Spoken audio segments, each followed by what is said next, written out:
Call আছে, জল নেই, চরম দুর্ভোগের শিকার এই কথাটি বাস্তবে ঘটতে দেখা যায় অনেক গ্রামে। তাই বলে রেলওয়ে স্টেশনেও, তাও আবার কিনা দীঘার মতন অন্যতম পর্যটন কেন্দ্রে। এদিকে কখনো গরমকাল, সেভাবে শুরুই হলো না এখনো, তার আগেই স্টেশনে জলের এমন হাহাকার। তাহলে তীব্র গরমের সময় কি পরিস্থিতি হবে যাত্রীদের, ভেবে দেখুন। পূর্ব মেদিনীপুরের কাঁথি রেলওয়ে স্টেশনে জলের হাহাকার পরিস্থিতি তৈরি হয়েছে, যার জেরেই তীব্র জল কষ্টে ভুগতে হচ্ছে যাত্রীদের। স্টেশনে পানীয় জলের ব্যবস্থা তো আছে, কিন্তু তাতে পানীয় জল নেই। দাদা কি জল পেলেন? না, জল পেলাম না। এখানে কোনো কল কাজ করছে না। প্রত্যেকটা কল দেখলাম, ওই দিকটাই দেখলাম, এই দিকটা দেখলাম, নেই। অনেককেই পানীয় জল নিতে গিয়ে খালি হাতে ফিরে আসতে হচ্ছে। অথচ দীঘা হলো রাজ্যের অন্যতম পর্যটন কেন্দ্র। পর্যটকদের কাছে দীঘা যাওয়ার অন্যতম মাধ্যম হলো ট্রেন। বেশিরভাগ মানুষই ট্রেন যাত্রা করে দীঘা যান, কিন্তু দীঘা যেতে কাঁথিতে এই জলের হাহাকারে প্রতিদিনই ভোগান্তিতে পড়তে হয় যাত্রীদের। আশ্চর্যের বিষয় হলো, স্টেশনে বাথরুমে জল পড়ছে, কিন্তু খাবার জল নেই।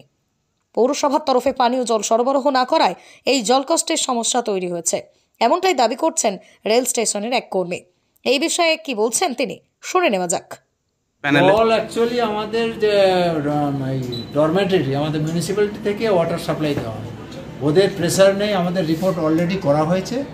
তা রিপোর্ট করা আশা করি মিটে যাবে খুব। কিন্তু অথচ পাশে কিন্তু বাথরুমে জল আছে, অথচ খাওয়ার জল নেই। জল আছে মানে ওটা ট্যাঙ্কে ভরা জল, আছে ওটার লোড মানে স্টোরেজ জলটা, মানে আচ্ছা, মেন সাপ্লাইটা, মেন যে ট্যাঙ্ক তাতেই এমটি।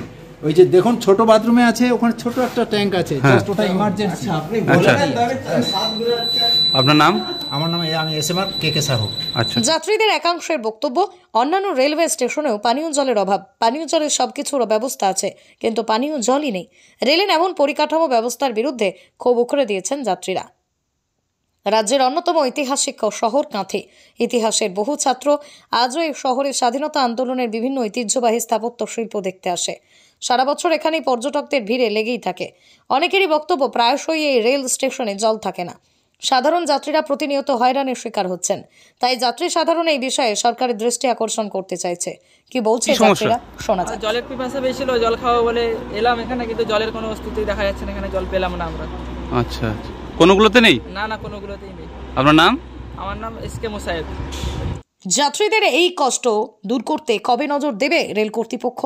বর্তমানে এটাই লাখ টাকার প্রশ্ন, যে প্রশ্নের উত্তর দেবে সময়।